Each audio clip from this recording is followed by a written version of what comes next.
திருச்சியில் Marxist communist கட்சி மாநில செயலாளர் ஜி ராமகிருஷ்ணன் செய்தியாளர்களை சந்தித்து வருகிறார். அதன் நேரடி காட்சிகளை பார்ப்போம்.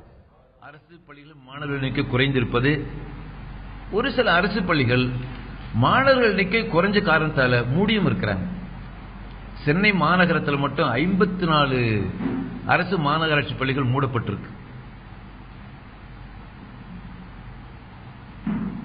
இந்த கல்வி தரத்தை உயர்த்துவதற்கும் கல்வித்துறை இத்தகைய முறைகேடுகளுக்கு முடிவு கட்டுவதற்கும் தான் எங்களுடைய மக்கள் நல கூட்டணி சார்பில் வெளியிட்டிருக்க எங்களுடைய தேர்தல் அறிக்கையில இந்த கல்வி தரத்தை உயர்த்துவது குறித்து, முறைகேடுகளுக்கு முடிவு கட்டுவது குறித்து நாங்கள் பல விஷயங்களை தேர்தல் அறிக்கையில் சொல்லியிருக்கிறோம்.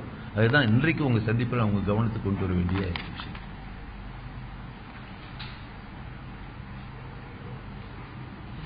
கல்வி தரம் கம்மியா இருக்கிறது முக்கியமா இருக்கிறது ஆசிரியர்கள் காரணம் சொல்லலாம். அப்ப அதற்கு எதுவும் நடவடிக்கை இருக்கணும், அவங்க மேல நடவடிக்கை எடுக்கணும். இல்லை, அதாவது ஆசிரியர்கள் மட்டும் காரணம் சொல்ல முடியாது. அரசுடைய நிர்வாகம், பள்ளியில் இருக்கக்கூடிய அடிப்படை கட்டமைப்பு, அப்புறம் ஆசிரியர்களுக்கு பங்கு உண்டு. மூணும் சேர்ந்தது தான்.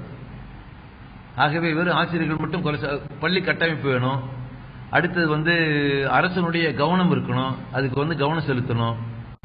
நீங்க ஒரு தொழிற்சாலையில ஒரு மாசத்துல ஒரு சர்க்கரை ஆலையில இவ்வளவு டன் சர்க்கரை அரைக்கணும் அப்படின்னு இலக்கு இருக்குன்னு வச்சுங்க.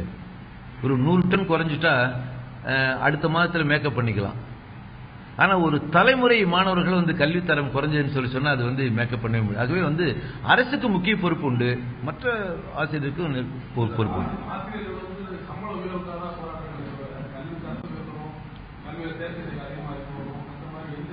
இல்ல, அது